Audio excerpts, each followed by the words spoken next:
Imagine बच्चों, आप सुबह कल सो के उठे और आप देखें कि जितने भी पॉपुलर बिजनेसेस हैं वो सारे डिसअपियर हो चुके हैं। No Zomato, no amazon, no Reliance Fresh, no petrol pumps, no mobile companies, no schools, no hospitals, and no YouTube. How would you feel? And what would happen? Within just a few days, life would come to a standstill, right? Have you wondered what exactly a business is? Is doctor running a clinic a business? Is a YouTuber a business? Or is selling your old bicycle a business? In today's video, we will solve the mystery of business and we will learn the complete chapter of nature and significance of business in the easiest way possible. Hello champs, कैसे हैं आप? मैं उम्मीद करती हूँ आप सभी बहुत ही स्वस्थ और मस्त होंगे। तो बच्चों, आप सोचिए बिजनेस क्या है। अगर जो भी हमने एग्जांपल्स लिए, Zomato, hospitals, schools, YouTube, everything, when it comes to an end what will happen? Our life will be a standstill. लाइफ हमारी रुक जाएगी एक तरीके से, करेक्ट? तो यानी कि बिजनेस जो है वो एक ऐसी चीज है जो हमारा बहुत ही इंपॉर्टेंट रोल प्ले कर रहा है in our day to day life. All right, so let's learn about what is the meaning of business. Business is a term which refers to an economic activity involving production, purchase or sale of goods and services with the objective of earning profit. ठीक है? क्या है बच्चों? Business क्या है? It is an economic activity. एक ये economic activity है जो किस चीज में इन्वॉल्व है? Production, purchase, sale of what? Of goods and services, और विद एन ऑब्जेक्टिव। क्या ऑब्जेक्टिव है हमारा बच्चों? To earn profit, right? So this is what makes the complete definition of business. Now let's understand these keywords in detail. What is the meaning of keywords in detail? Okay? तो चलिए, तो बच्चों हम इसको, जैसे कि आप ग्रेड 11th में हैं, तो एग्जामिनेशन पॉइंट ऑफ व्यू से mentioning the points using the correct keyword is very very important. Explanation आप जो मर्जी लिखिए, लेकिन कीवर्ड जो पॉइंट है that should be the exact word, जो कि प्रेफर किया जाता है कि आप एनसीईआरटी बुक से लर्न करें। ओके, तो आज की वीडियो में मैं आपको एनसीईआरटी की मीनिंग, एनसीईआरटी का मीनिंग जो एनसीईआरटी बुक में दिया है, along with my explanation, I am going to explain using that. Okay, तो आपको जो भी ठीक लगे आप उसको लिख सकते हैं for your examination purpose, but please keep in mind to write the exact keyword, the main point which is directly from the NCERT. Alright, तो चलिए सबसे पहले समझते हैं इकोनॉमिक एक्टिविटी। इकोनॉमिक एक्टिविटी का मतलब क्या होता है? एनसीईआरटी का बुक बोलती है business is an economic activity because, business एक इकोनॉमिक एक्टिविटी है। क्यों है? Because it is undertaken with an objective of earning money और लाइवलीहुड। ठीक है? क्यों है ये बच्चों? इसलिए है क्योंकि बिजनेस एक्टिविटी हम करते हैं। क्यों करते हैं बिजनेस एक्टिविटी? हम करते हैं because we want to earn money और livelihood. We want to earn for money और लाइवलीहुड, इसलिए हम इसको इकोनॉमिक एक्टिविटी कहते हैं। Okay, now my explanation. Whenever a person performs an activity to earn income, जब भी कोई एक्टिविटी, कोई इंसान एक्टिविटी परफॉर्म करता है with a motive of earning income, तो उसे हम इकोनॉमिक एक्टिविटी बोलते हैं। Okay, business falls under economic activities because, business को हम क्यों इकोनॉमिक एक्टिविटी बोलते हैं? क्योंकि हम गुड्स एंड सर्विसेज को या तो प्रोड्यूस करते हैं या सेल करते हैं with the motive to earn money. That is why it is an economic activity. I hope it is clear बच्चों। तो for example a shopkeeper selling groceries earn income from customers, therefore it is an economic activity. I hope आपको clear हुआ होगा बच्चों। मान लीजिए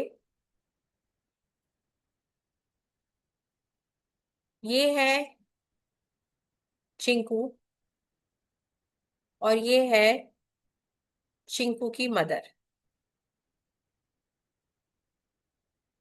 okay, अब क्या होता है बच्चों, चिंकू की मदर जो है वो अपने बेटे के लिए रोज खाना बनाती है, जैसे आपकी मदर्स भी बनाती होंगी, राइट?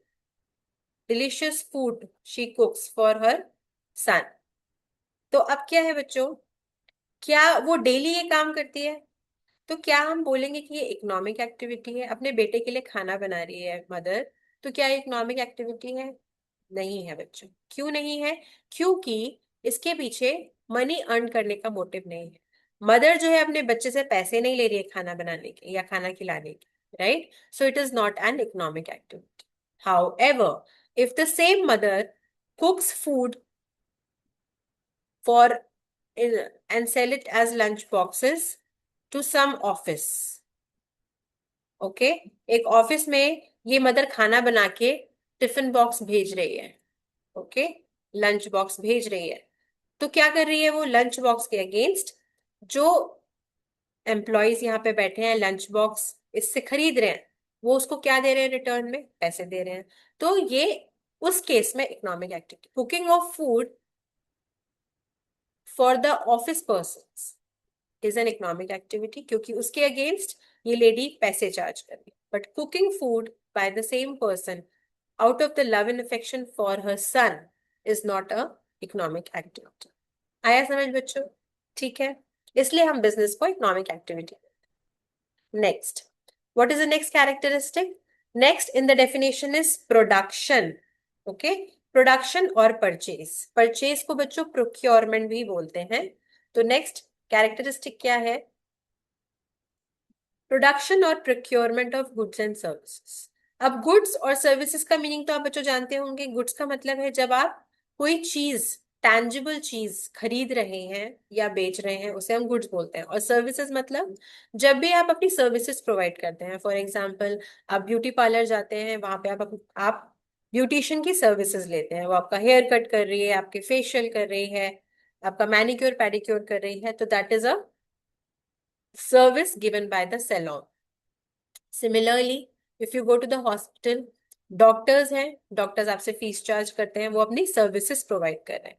आप किसी स्कूल जाते हैं, कोचिंग इंस्टीट्यूशन जाते हैं, वहां पे टीचर्स आपको नॉलेज देती हैं, वो आपको अपनी सर्विसेज प्रोवाइड कर। लाइकवाइज सर्विसेज क्या है बच्चों? जहां पे आपको सर्विसेज दी जा रही हैं इन रिटर्न ऑफ मनी। आप क्या करें? स्कूल जाते हैं, आप स्कूल में फीस पे करते हैं, तब आपको स्कूल की सर्विसेज मिलती हैं। आप सैलून जाते हैं, सैलून में आप ब्यूटिशियन की सर्विसेज लेते हैं, आप उसको रिटर्न में पैसे पे करते हैं। तो ये क्या है? It is an economic activity and hence it is a business. Alright, तो according to NCERT, business involves the production of goods or procurement of goods and services for sale to consumers. Okay? तो जब भी आप production करते हैं या purchase करते हैं गुड्स एंड सर्विसेज को with the motive to sell it further to the ultimate consumer, क्योंकि जब आप सेल करेंगे तो आपको रिटर्न में क्या मिलेगा? रिटर्न में मनी मिलेगा, and hence it is a business. Alright, तो समझ लीजिए इस तरीके से। मान लीजिए ये एक पर्सन है मोहन, ओके, इसकी कंपनी है शू मैन्युफैक्चरिंग कंपनी। अब ये क्या कर रहा है? शू मैन्युफैक्चर करने के लिए जो रॉ मटेरियल चाहिए होता है, वो एक पर्सन है, मान लीजिए सोहन। सोहन से वो क्या लेकर आ रहा है? रॉ मटेरियल लेकर आ रहा है शूज बनाने के लिए, और रिटर्न में क्या दे रहा है वो बच्चों? रिटर्न में दे रहा है वो money. Okay, so for Mohan and Sohan, this sale and purchase, sorry, this exchange of raw material against money is an economic activity. अब मोहन जो है गुड्स को मैन्युफैक्चर कर रहा है यूजिंग द रॉ मटेरियल्स, और उसके बाद वो अल्टीमेट कंज्यूमर को बेच रहा है। Okay, now he is selling it to the ultimate consumer for again money. तो it is a business activity. आया समझ बच्चों? So for example, what is the explanation you can write? A business may manufacture goods itself, या तो वो अपने आप goods manufacture करे और परचेज गुड्स फ्रॉम अदर्स, या दूसरों से गुड्स परचेज करे फॉर रीसेल, रीसेल के लिए, खुद कंज्यूम करने के लिए नहीं। अगर मान लीजिए जैसे इस केस में इसको नाम दे देते हैं कुछ मोहित, तो मोहित ने मोहन से गुड्स खरीदे, ओके, शूज खरीदे, तो मोहन ने खरीदे हैं शूज अपने सेल्फ यूज के लिए, खुद यूज करने के लिए, ना कि किसी को बेचने के लिए। तो जो मोहन ने शूज खरीदे, सॉरी मोहित ने शूज खरीदे मोहन से, तो मोहित की जो एक्टिविटी है purchase, that is not a business activity, क्योंकि वो आगे से नहीं कर रहा है, वो खुद कंज्यूम कर रहा है। लेकिन मोहन, मोहन ने जब सोहन से गुड्स खरीदे, रॉ मटेरियल खरीदा, उसको प्रोसेस किया, तो किस लिए किया? क्योंकि वो आगे उसको रीसेल करना चाहता था for money to the ultimate consumer, इसलिए मोहन के लिए ये एक्टिविटी बिजनेस एक्टिविटी। आया समझ बच्चों? इसी तरीके से सर्विस में ऑल्सो भी provided. I hope it is clear to you. Now for example, Tata motor manufacture cars, that is a purchase example of purchase and procurement of goods and services. A retail shop purchase goods from wholesalers and sell them to consumers, or bank provide financial services. All these are example of purchase and procurement of goods and services. I hope it is clear to you. Moving on, let's talk about the third feature of business, which is sale or exchange of goods and services. देखिए definition में क्या था next term बच्चों? After production and purchase, it is sale of goods and services. Okay, so let's focus on this. Sale or exchange of goods and services for the satisfaction of human needs. Satisfaction का होना बहुत जरूरी है बच्चों। अगर मान लीजिए आप कोई कुछ खरीदने जा रहे हैं मार्केट में, तो आपको कोई भी बोलेगा आइए सर मेरे से शूज खरीद लीजिए। आप सपोज शूज खरीदने जा रहे हैं, तो कोई एक लोकल ब्रांड का आता है पर्सन, आपसे बोलता है मेरे से शूज खरीदिए, तो आप सिंपली जाके खरीद लेंगे उससे shoes?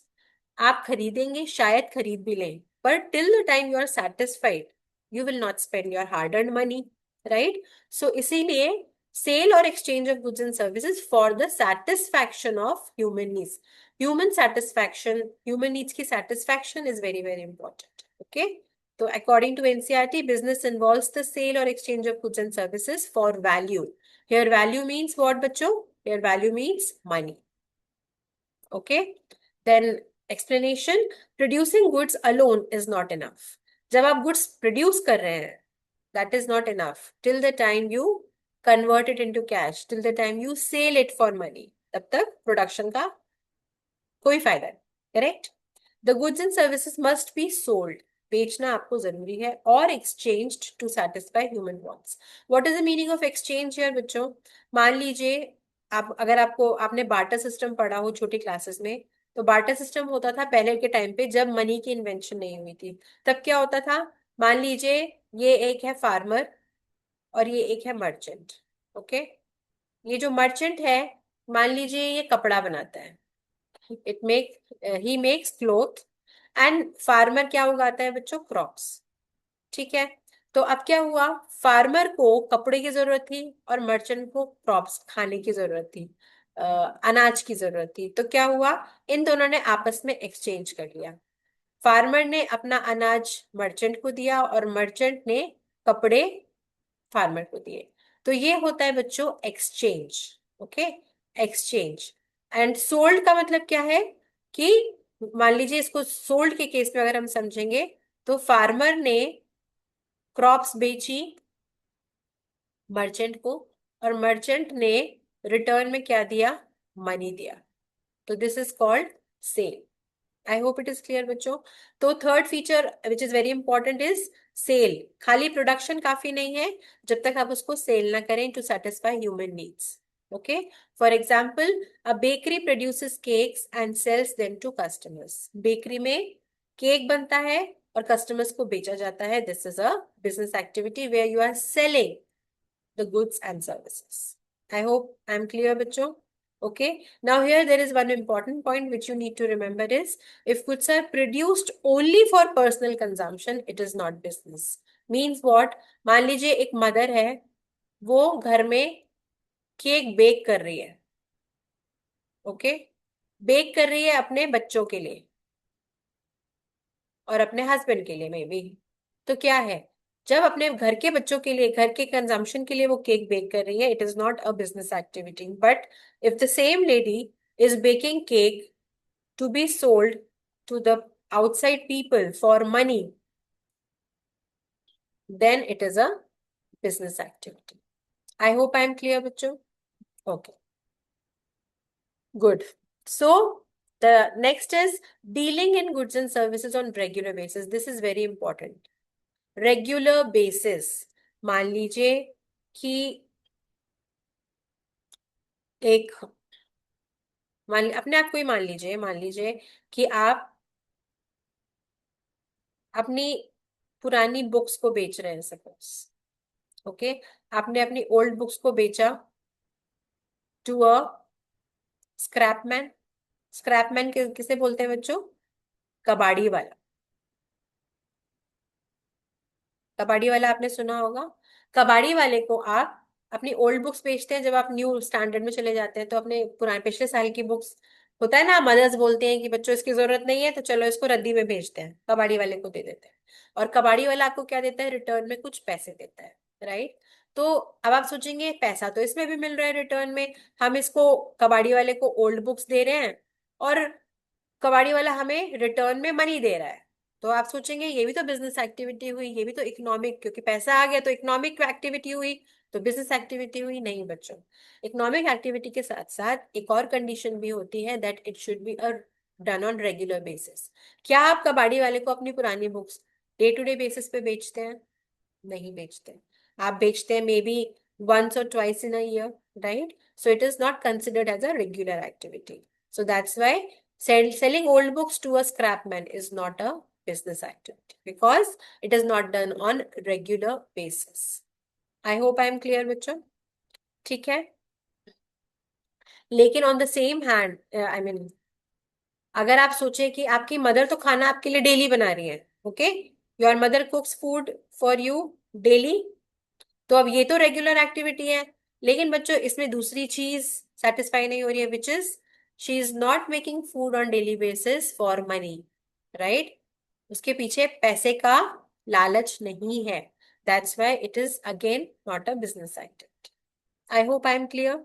Okay, so explanation, a one time transaction does not constitute business. One time transaction अगर आप करेंगे उसे हम बिजनेस नहीं बोलते, ठीक है? The activity must be carried out repeatedly and continuously. Repeatedly होनी चाहिए एक्टिविटी, उसका मेन मोटिव होना चाहिए प्रॉफिट अर्न करना, और it should be an economic activity, तभी हम उस एक्टिविटी को बिजनेस कहेंगे। Okay, for example, selling your old bicycle once is not a business. आपने अपनी पुरानी बाइसिकल को बेचा, राइट? तो आपने 2-3 साल में एक बार बेचा, रेगुलर बेसिस पे नहीं है। बेचा आपने भले ही मनी के लिए, पीछे रिटर्न में मनी मिल रहा है आपको, लेकिन it is not, you are not selling it on day to day basis, so that's why it is not a business activity. Running a bicycle shop on the other hand and selling bicycles, आपकी एक bicycles की shop है, आप bicycle बेच रहे हैं day to day basis पे to the customers, then it is called a business activity, क्योंकि यहाँ पे इकोनॉमी भी है, इकोनॉमिक कंडीशन भी सेटिस्फाई हो रही है, पैसे मिल रहे हैं आपको, और डे टू डे बेसिस पर भी आप एक्टिविटी को कर रहे हैं, इसलिए ये बिजनेस एक्टिविटी कही जाए। I hope I am clear बच्चों। Okay, now the last is profit earning. This is again very important बच्चों। आप कभी भी कोई भी सेल करते हैं तो क्या मोटिव होता है आपका? कि मैं अपनी कॉस्ट से ज्यादा पे सेल करूं, अपनी कॉस्ट से ज्यादा पे, मेरा selling price should be more than my cost, right? तो आप चाहते हैं कि मेरी जो कॉस्ट है वो सेलिंग प्राइस से कम हो, यानी मेरा सेलिंग प्राइस मेरी कॉस्ट से ज्यादा हो, करेक्ट? तभी तो आप प्रॉफिट कर पाएंगे। तो that makes the next very important feature or characteristic of business, that their prime motive of the transaction of the business is to earn profit. Clear? Explanation: profit is the reward for the efforts and risk undertaken by the entrepreneur. Entrepreneur जब भी कोई business करता है बच्चों, तो क्या होता है, वो रिस्क लेता है, कैलकुलेटेड रिस्क लेता है, और रिस्क क्यों लेता है? क्योंकि उसे पता है मैं इतना रिस्क लूंगा तो मुझे इतना प्रॉफिट मिल सकता है। तो प्रॉफिट अर्न करने के लिए वो कैलकुलेटेड रिस्क भी लेता है। So it is like a reward for the entrepreneur. Entrepreneur means businessman. I hope it is clear. A example, a cloth store aims to earn profit by selling garments. I hope this is clear again. Right, Pacho? So that makes the complete characteristic with the meaning of business.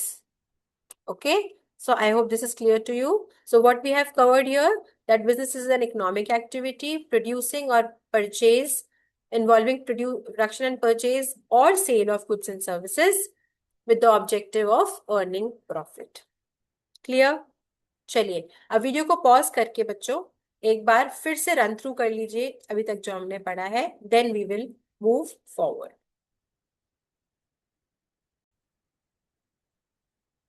इसके बाद बच्चों sixth feature आता है uncertainty of return. अब business में क्या है? Business is a risk, जैसे कि हम हमेशा देखते आए हैं।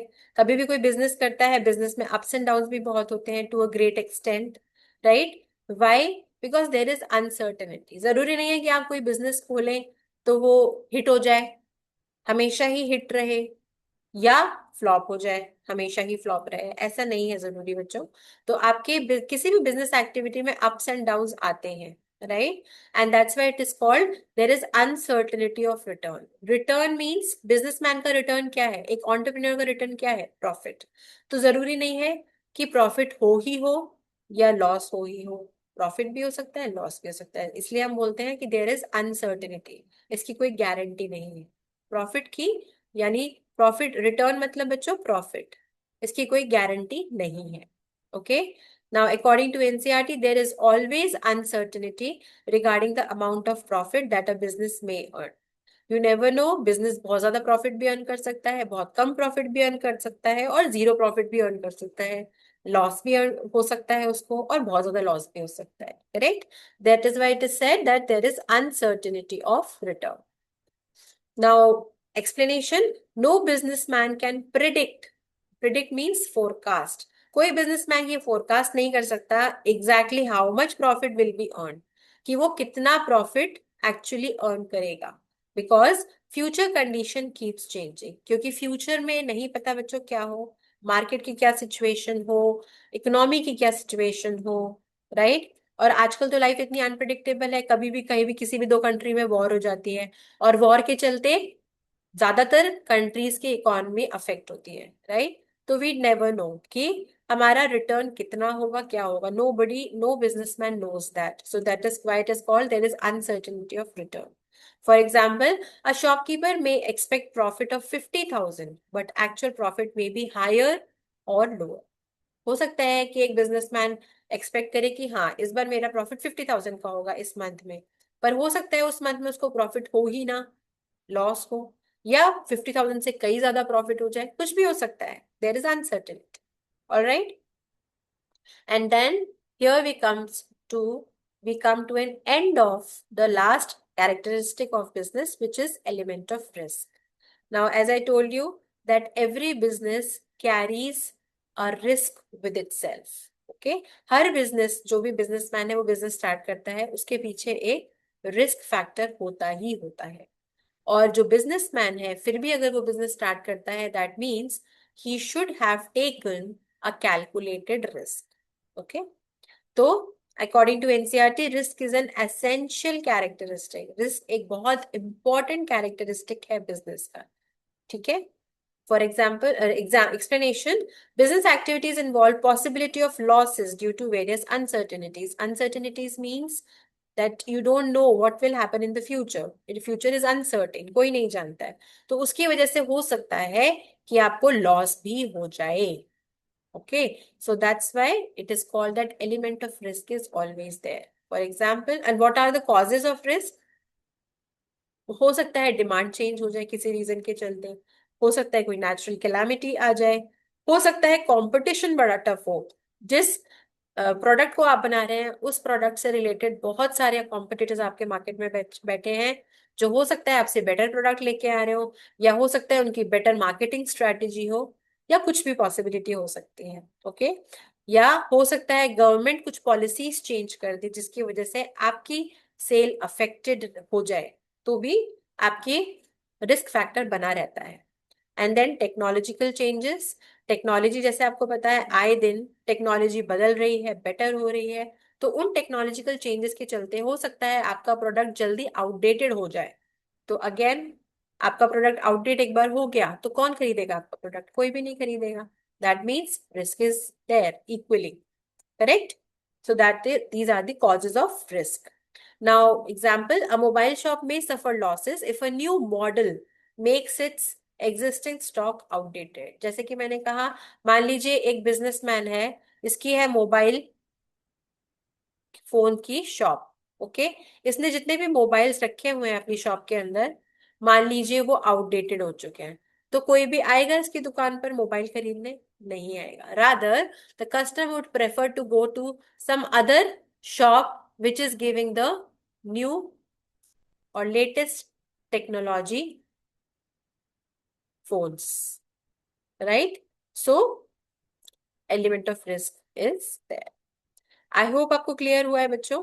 तो अब आपको क्या करना है, वीडियो को पॉज कर सकते हैं, अगर किसी पॉइंट को समझ नहीं आया है रिवाइंड करके पीछे जा सकते हैं और दोबारा से समझ सकते हैं।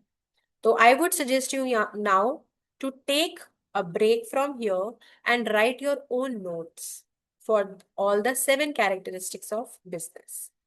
उसके बाद हम आगे मिलते हैं।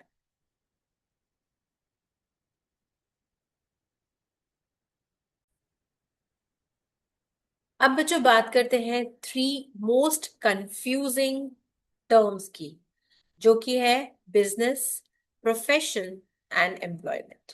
ये 3 टर्म्स ऐसी हैं बच्चों जिनका मीनिंग बहुत ही डिफरेंट है और बट कंफ्यूजिंग है। बच्चे जो है जब तक इसका मीनिंग नहीं जानेंगे, as a layman till now all the 3 of them would may sound similar for you, okay, but there is a major difference between these 3.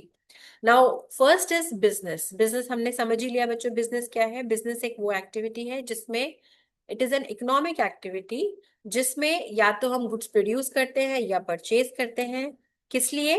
For sale it to the consumer and with the motive of earning profit, right?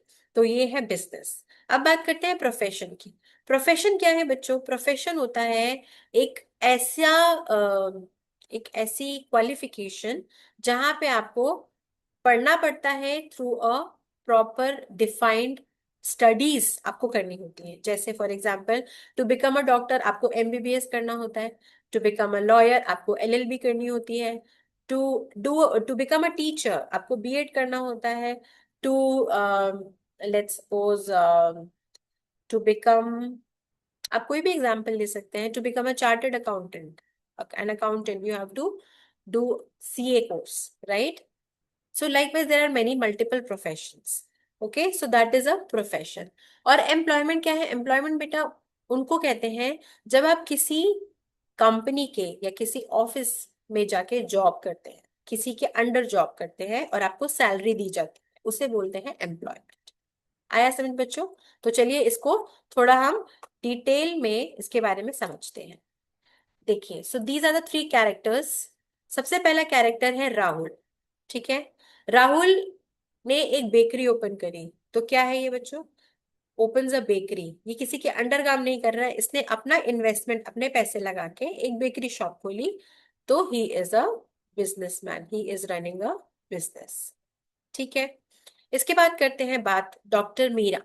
Doctor Meera, इन्होंने क्या पढ़ा? इन्होंने MBBS की degree ली, MS की degree ली, में भी master of surgeon. तो इन्होंने क्वालिफिकेशन अपनी पूरी करी and then she started practising her doctorate and she opened a clinic.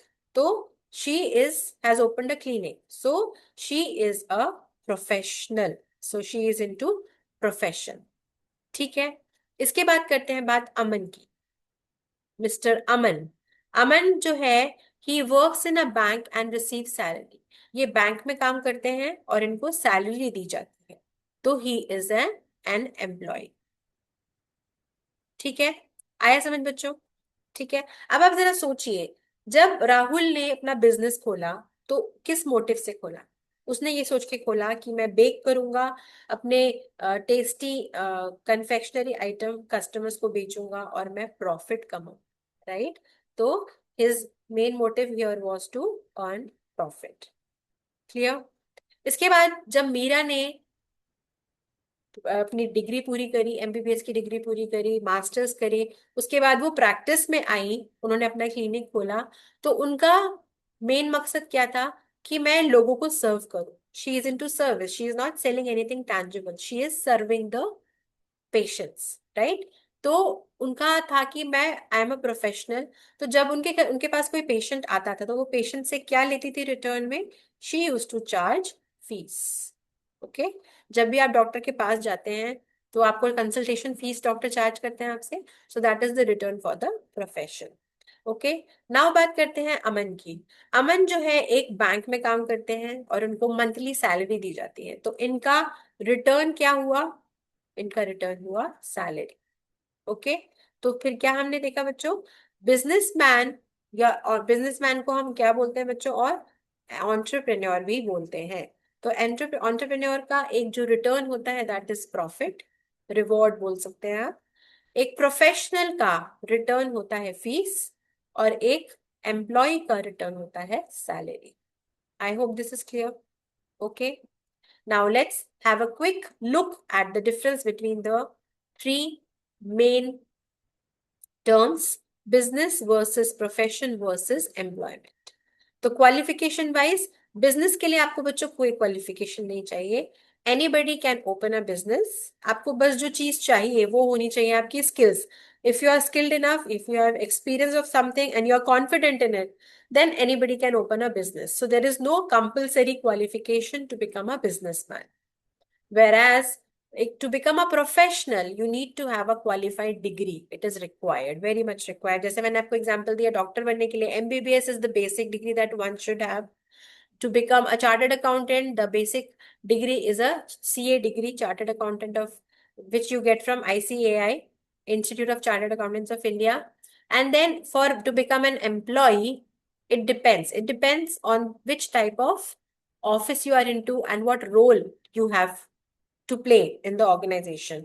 तो मान लीजिए एक पियोन भी एक एम्प्लॉय होता है किसी कंपनी का या किसी ऑर्गेनाइजेशन का। तो उनको I think for to become a peon 10+2 is also fine. कोई अगर 12th किया हुआ है, 12th पास है, 10th पास है, और मे बी जस्ट ग्रेजुएट है, that person can also I mean that person can also be a peon, or that person can also be a manager depending upon the scale of the business, the kind of a business, the nature of the business. Okay. तो employ की qualification it depends. Then बात करते हैं income की। एक entrepreneur का, एक businessman का इनकम क्या होती है? प्रॉफिट, यानी कि उनका रिटर्न क्या होता है? प्रॉफिट। एक प्रोफेशनल की डिग्री क्या हो, सॉरी, प्रोफेशनल की रिटर्न क्या होता है? रिवॉर्ड क्या होता है? It's a fees. और एक एम्प्लॉय की रिवॉर्ड होता है सैलरी। ठीक है। To open a business there is a high risk. जैसे कि हमने बात करी थी, there is a high risk involve to start a business because there is uncertainty कि आपका बिजनेस चलेगा नहीं चलेगा। कभी चला तो बहुत चल गया, कभी नहीं चला तो बिल्कुल नहीं चला, right. So there is a high risk involve at all the times. Okay. Then profession में the risk is moderate. Moderate का मतलब क्या है बच्चों? It is okay, okay. It can be there, it cannot be there. मान लीजिए एक professional, आपने एक सीए चार्टर्ड अकाउंटेंट की डिग्री करने का आपने शुरुआत करी, आपने फाउंडेशन क्लियर किया, आपने इंटर क्लियर किया, फाइनल्स क्लियर नहीं कर पाए, तो रिस्क वहां पे मॉडरेट है। हो सकता है आपको चार्टर्ड अकाउंटेंट बनने के बाद भी बहुत अच्छी जॉब ना मिले in the initial few years, but with time and experience you will definitely get a good job. So risk is moderate. And employment में, when you are an employee of a company, the risk is very very low because you are working for somebody else. It is not your business. अगर loss भी होता है तो कम से कम आपकी salary तो आपको मिलेगी हर महीने। तो इसलिए इस पर्टिकुलर फील्ड में the risk is very low, आप सेफ हैं। ठीक है। Then capital. To start a business you need a lot of capital. जब आपको अपना बिजनेस स्टार्ट करना है तो आपको पैसा चाहिए, उस पैसे को हम कैपिटल कहते हैं। तो यू नीड कैपिटल। प्रोफेशन करते वक्त you need limited capital. Here capital means what बच्चों, जब आप अपना कोई कोर्स कर रहे हैं, मान लीजिए चार्टर्ड अकाउंटेंट कर रहे हैं, तो आप चार्टर्ड अकाउंटेंट करने के लिए फीस पे करेंगे टू द इंस्टीट्यूट या may be to the coaching centre where you from where you are taking the coaching for CA. तो आप जो पैसा लगा रहे हैं that is kind of a capital for you, क्योंकि उससे आप एक डिग्री हासिल करने वाले हैं जो आपका फ्यूचर में साथ देगी। तो here the capital needed is, the money needed is limited. However, to become an employee of an organization, you do not have to have capital. आपको कोई पैसे नहीं लगाने हैं। इनफैक्ट जब आप किसी कंपनी को ज्वाइन करते हैं, किसी अच्छी कंपनी को ज्वाइन करते हैं, तो आपको सैलरी दी जाती है, right? So here there is no capital needed for employment. Okay, आगे समझ बच्चों? तो आपको ये कंपैरिजन पूरा अच्छे से समझ में आना चाहिए। Depending upon the type of question you will be able to answer any kind of question based on these three terms, अगर आपने ये टेबल को अच्छे से समझ लिया। And I think you will be able to understand it better because you all are commerce champs, right? Okay. Now let's move on to the objectives of business. Objective का मतलब क्या है बच्चों? एम। किसी भी बिजनेस का M क्या होता है? तो सबसे पहले बात करते हैं इकोनॉमिक ऑब्जेक्टिव। किसी भी बिजनेस का फर्स्ट ऑब्जेक्टिव जो होता है वो होता है इकोनॉमिक ऑब्जेक्टिव। इकोनॉमिक ऑब्जेक्टिव मतलब जहां बात आती है पैसों की, तो पैसों के लिए क्या हम बोल सकते हैं? Profit earning. किसी भी बिजनेस का पहला इकोनॉमिक ऑब्जेक्टिव है कि वो ज्यादा से ज्यादा प्रॉफिट कमाए, करेक्ट? दूसरा है सर्वाइवल। हर बिजनेस जो चाहता है कि मैं मार्केट में जितने भी मेरे कॉम्पिटिटर्स हैं उन कॉम्पिटिटर्स में मैं सर्वाइव कर सकूं, राइट? तो that is the next economic objective of every business. End of course survival would not be enough, आपको ग्रो भी करना है एट द सेम टाइम। मान लीजिए अभी आप मार्केट ए में हैं, आपको धीरे धीरे एक्सपैंड करना है, मार्केट बी में जाना है, मार्केट सी में जाना है, एंड धीरे धीरे आपको अपना ग्रो करना है, करेक्ट? तो इसे बोलते हैं ग्रोथ। तो economic active objective of business is, first is to earn profit, second is survival, and the third is, I hope it is clear. Okay, next is the social objective. बच्चों आजकल in fact कुछ सालों से government is has become very very strict. आपको एक हाथ पे तो गवर्नमेंट ऑप्शन देती है, आपको मोटिवेट करती है कि आप बिजनेस स्टार्ट कीजिए, बिजनेस स्टार्ट कीजिए, अपनी कंट्री की इकोनॉमी में कंट्रीब्यूट कीजिए और अपनी कंट्री को ऊंचाइयों तक लेकर जाइए। लेकिन एट द सेम टाइम हम अपनी जड़ों से जुड़े रहें, अपने देश के लिए और बेहतर बनाए देश को, बिजनेस के अलावा भी बेहतर बनाए। तो government has become very very strict these days and it has introduced a term called corporate social responsibility. Okay, जिसका मतलब क्या है बच्चों? इसको हम बच्चों बोलते हैं सीएसआर एक्टिविटी। ओके, हर बिजनेस ऑर्गेनाइजेशन को एक सीएसआर एक्टिविटी करना इज अ मस्ट। अब बच्चों आप सोच रहे होंगे क्या होता क्या है कॉर्पोरेट सोशल रिस्पॉन्सिबिलिटी? तो कॉर्पोरेट सोशल रिस्पॉन्सिबिलिटी का मतलब होता है कि कॉर्पोरेट मतलब बिजनेस, ओके, कॉर्पोरेट मतलब बिजनेस, सोशल मतलब सोसाइटी। किसी भी हर बिजनेस को सोसाइटी के प्रति कुछ रिस्पॉन्सिबिलिटी पूरी करनी है, विच इज मैंडेटरी। वो बिल बहुत इंपॉर्टेंट है and it is very much compulsory. Her business को सोसाइटी के लिए कुछ रिस्पॉन्सिबिलिटी फुलफिल करनी है apart from doing the business activity, उसे बोलते हैं सीएसआर एक्टिविटी। तो हर बिजनेस का सोशल ऑब्जेक्टिव क्या होता है? सबसे पहले तो अपने कस्टमर्स को क्वालिटी प्रोडक्ट देना, उसको अडल्टरेटेड प्रोडक्ट ना देना, घटिया क्वालिटी के सामान ना बेचना। जो आप एडवर्टीजमेंट में क्लेम कर रहे हैं कि हमारे प्रोडक्ट में ये है वो एक्चुअली भी होना चाहिए। तो क्वालिटी आपके प्रोडक्ट की अच्छी होनी चाहिए, ठीक है? Second is fair prices. अब मान लीजिए क्वालिटी आपकी बहुत अच्छी है, लेकिन आप सोच रहे हैं कि क्वालिटी मेरी अच्छी है, चलो मैं मुंह मांगे पैसे मांगता हूँ अपने प्रोडक्ट के लिए। तो नहीं, इसका मतलब आप अपने कस्टमर को चीट कर रहे हैं, आप कस्टमर को एक्सप्लॉइट कर रहे हैं ज्यादा ज्यादा पैसे चार्ज करके, ठीक है? तो दूसरा ऑब्जेक्टिव बनता है बच्चों कि you have to sell your goods at fair price. Fair price का मतलब क्या है? कि आपकी जितनी कॉस्ट है, कॉस्ट से आप थोड़ा ज्यादा लेके अपना सेलिंग प्राइस कर सकते हैं। पर ऐसा नहीं कि कोई चीज आपने 5 रुपए में बनाई है और आप उसको 100 रुपए में बेच रहे हैं, that is not a social objective. Okay, आपकी 5 रुपए की चीज है बट आप उसको 100 रुपए में बेच रहे हैं, आपने 95 रुपीज का, that means you are exploiting your customers. Okay, तो you should be keep the price of your product fair. Okay, then is the employment. अब बच्चों, किसी भी बिजनेस का सिर्फ एक ऑब्जेक्टिव नहीं होता है कि उसको प्रॉफिट अर्न करना है।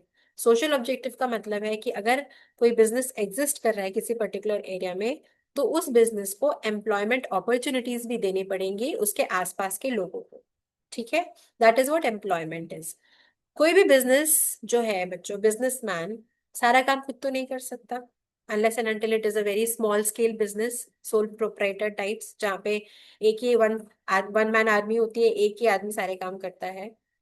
Okay, unless like that, but otherwise कोई भी सक्सेसफुल बिजनेस के पीछे सिर्फ एक जने का हाथ नहीं होता है, उसके साथ काफी सारे हेल्पर्स भी होते हैं। राइट, तो हेल्पर्स को लाने के लिए you have to give the employment opportunities to the people living around you.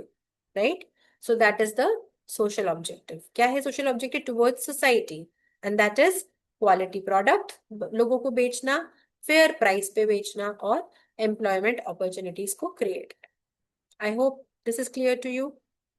चलिए नेक्स्ट बात करते हैं ह्यूमन ऑब्जेक्टिव की। इंसानियत। इंसानियत क्या है बच्चों? आउट ऑफ कोर्टसी, आप भी एक इंसान है, तो आपको दूसरे इंसान का आप ही को सोचना है। राइट, तो ह्यूमन के प्रति क्या ऑब्जेक्टिव है? Is employ welfare. आपका जो एम्प्लॉय है, आपके जो एम्प्लॉयज है, आपने जो हेल्पर रखे हैं या आपने जो एग्जीक्यूटिव्स हायर करें अपने बिजनेस में, उनके बारे में भी सोचना है। ये नहीं कि आप उनसे काम कराते जा रहे हैं, सैलरी दे रहे हैं, बस हो गया। आपको उनके वेलफेयर के बारे में भी सोचना है। और वेलफेयर के बारे में आप कैसे सोच सकते हैं? आपने मान लीजिए अपने एम्प्लॉयज का इंश्योरेंस करा दिया, सो दैट यूजुअली जो फैक्ट्री के होते हैं, यूजुअली जो फैक्ट्री में काम करते हैं बच्चों, तो फैक्ट्री की जो लेबर होती है, बिजनेसमैन उस लेबर का इंश्योरेंस कराते हैं। क्यों कराते हैं? कि मान लीजिए मशीन पे काम करते करते किसी लेबर का हाथ आ गया मशीन पे, उसका हाथ चला गया, उसने अपना हाथ खो दिया, या कोई और मेजर एक्सीडेंट हो गया, तो God forbid in such a situation, क्या होता है इन सच अ सिचुएशन, जो बिजनेसेस होते हैं, तो आपको ये होता है बच्चों एम्प्लॉय वेलफेयर। आपने अपने एम्प्लॉयज की वेलफेयर के लिए क्या किया? Okay, that is the about the employ welfare. Next is motivation. Motivation क्या है? आपको अपने एम्प्लॉयज को मोटिवेट भी करना है। ये नहीं कि आप सैलरी पे कर रहे हैं तो आप उससे मजदूरों की तरह काम कराते रहें, आपको उनको मोटिवेशन भी देना है फ्रॉम टाइम टू टाइम। यानी आप उनके लिए कोई ट्रेनिंग प्रोग्राम कंडक्ट करा दीजिए, उनको कहीं आउटिंग पे लेके चले जाइए, कोई पार्टी ऑर्गेनाइज कर दीजिए to motivate them to work. Alright, the next is the national objective. अब बच्चों, बिजनेस की जो ऑब्जेक्टिव है टुवर्ड्स द नेशन भी होता है, towards the country in which the business is operating. Okay, तो क्या है? इकोनॉमिक डेवलपमेंट, इकोनॉमी में कंट्रीब्यूट करना हर बिजनेस का एक ऑब्जेक्टिव होना चाहिए, तभी बिजनेस सरवाइव करेगा। Okay, and next is the tax contribution. Her business को अपना टैक्स अच्छे से कैलकुलेट करना है, with the real figures tax calculate कीजिए, और गवर्नमेंट को पे करिए। क्योंकि गवर्नमेंट बच्चों इन टैक्स से क्या करता है? इस टैक्स से गवर्नमेंट पैसा जो मिलता है टैक्स से, वो कंट्री के बेटरमेंट के लिए यूज करता है। रोड्स बनाता है, फ्लाईओवर्स बनाता है, एयरपोर्ट्स बनाता है, रेलवे स्टेशन बनाता है, ये सारी चीजें करता है, जिससे कि कंट्री की होलसम ग्रोथ होती है, वो कंट्री जो है डेवलप होती है। ओके, तो उसके टैक्स कंट्रीब्यूशन में जो बिजनेसमैन का टैक्स बन रहा है उसको पे करना चाहिए। That should be the national objective of any business. I hope आपको समझ आ रहा है बच्चों। Okay, now question comes, can a business run without profit? क्या बिजनेस प्रॉफिट के बगैर भी रन कर सकता है? सोचिए जरा बच्चों। देखिए, कोई भी बिजनेस ज्यादा समय तक प्रॉफिट के बगैर रन नहीं कर सकता है। ओके, क्योंकि प्रॉफिट ही एक ऐसी चीज है जो बिजनेस को आगे ग्रो करने में साथ देगी, सबसे पहले सरवाइव करने में साथ देगी, सरवाइव आप कर पाएंगे, उसके बाद आप ग्रो भी कर पाएंगे।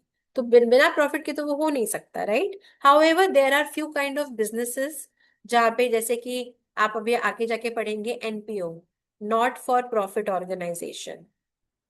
ओके।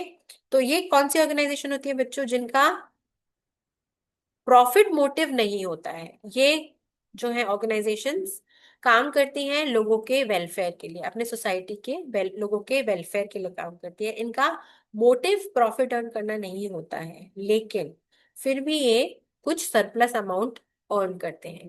क्योंकि बच्चों सीधी सी बात है, जब तक आपके पास सरप्लस नहीं आएगा तो आप आगे ग्रो कैसे करेंगे। आपके अंदर मोटिवेशन क्या रहेगा। अगर मान लीजिए आपकी कॉस्ट है 100 रुपीज, आपने अर्न किया 100 rupees, where is the motivation, what will take you long way in the business? Something has to be there, no, some motivation has to be there. So that is what profit is for. Okay, so just like human body needs blood, business needs profit. जैसे कि human body को blood चाहिए body के अंदर, ऐसे ही business को profit चाहिए, आप ऐसे समझ लीजिए। Okay, profit is not the purpose of life, but without it life can not continue. Profit जो है बिजनेस का होलसम ऑब्जेक्टिव नहीं होना चाहिए। जैसे कि हमने पढ़े, इस प्रॉफिट अर्निंग के अलावा there are many other objectives also for a business, but it is a very important part of business to let you just go and go ahead in your business journey and do better business, right? Okay, now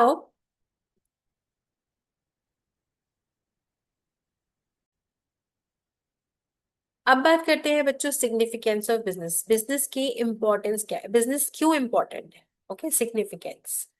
तो सबसे पहला point है, it provides goods and services. कोई भी business जो है वो हमें गुड्स और सर्विसेज प्रोवाइड करता है, इसलिए वो इम्पोर्टेंट है। Everything around us exist because of business, like mobile, laptop, food, clothes, anything that you could think about near you in your daily life. It has come from some sort of business, right? So business is very important part of life. Business is very important in your life, right?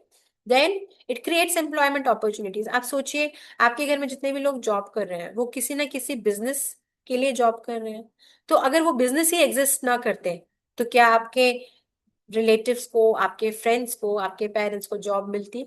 नहीं मिलती, right. तो every business is important because it creates employment opportunities. Okay, then it improve standard of living.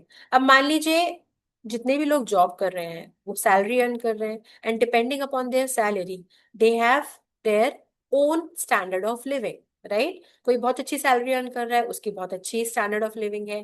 कोई mediocre salary earn कर रहा है, उसकी accordingly life style है, and so on and so fourth, right. जैसे कि जब आपका बहुत, जिसकी बहुत अच्छी सैलरी है वो स्मार्टफोन ले रहा है, आईफोन ले रहा है, राइट। जिसकी मीडियोकर सैलरी है वो एक नॉर्मल फोन पे सरवाइव कर रहा है। तो डिपेंडिंग अपॉन दैट आपका स्टैंडर्ड ऑफ लिविंग भी चेंज होता है, depending upon what kind of a job you are into. And job opportunities, who creates job opportunities? It's only the business, right. Then old cycle versus electric cycle, so that again depends upon how much salary you are earning, what kind of a business you are working for, and all that. Okay, then it generate government revenue. जो हमने points पहले पढ़े थे बच्चों उसी से correlated points हैं।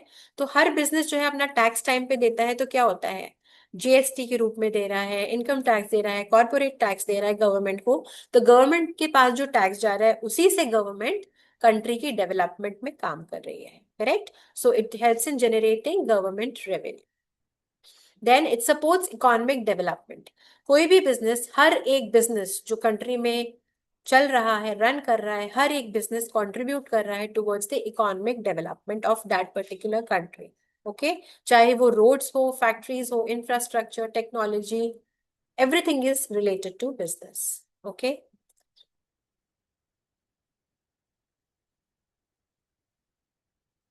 तो बच्चों आज की क्लास में हमने क्या सीखा, हमने पूरा चैप्टर ग्रेड 11th का nature and significance of business complete किया है। आई होप आपको हर एक पॉइंट अच्छे से समझ में आया होगा, डिटेल में आपने समझने की कोशिश की होगी with the logic, with the example. तो अगर आपको वीडियो अच्छी लगी, इंफॉर्मेटिव लगी और समझ आई तो अपने फ्रेंड्स के साथ भी शेयर कीजिए। और अगर आपने मेरे चैनल पे नए हैं तो मेरे चैनल को सब्सक्राइब कीजिए और लाइक कीजिए। और मैं मिलती हूँ आपसे नेक्स्ट वीडियो में with a new topic, with a new example and with a new easy explanation. तब तक के लिए see you, tata, bye bye and take care.